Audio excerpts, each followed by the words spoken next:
સંહિતા મહિલા મંડળે પ્રયાગરાજ મહાકુંભ મેળાના શાહી સ્નાન જળનું પૂજન આરતી કર્યા।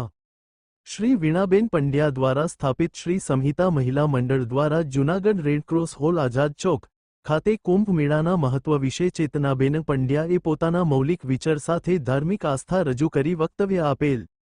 પ્રથમ પ્રાર્થના ત્યારબાદ પ્રયાગરાજમાં મહાકુંભ પર્વ ચાલી રહ્યો હોવાથી સમગ્ર ભારત ભક્તિના રંગમાં રંગાયું છે, ત્યારે શ્રી સંહિતા મહિલા મંડળ દ્વારા પણ આ મહાકુંભ પર્વની ધાર્મિક ઉજવણી કરી હતી। તે માટે પ્રયાગરાજથી આવેલ શાહી સ્નાન જળનું પૂજન આરતી કર્યા હતા। ઉપરાંત સમુદ્ર મંથન અને મહાકુંભ પર્વની સામાન્ય જ્ઞાનની પ્રશ્નોત્તરી રાખેલ આ સાથે સમુદ્ર મંથનનો અનુભવ કરાવતી રમત રમાડેલ કાર્યક્રમને સફળ બનાવવા ચેરમેન ચેતનાબેન પંડ્યા, પ્રમુખ શ્રી ચંદ્રિકાબેન મહેતા વગેરેએ જહેમત ઉઠાવેલ। અહેવાલ રસિક વેગડા।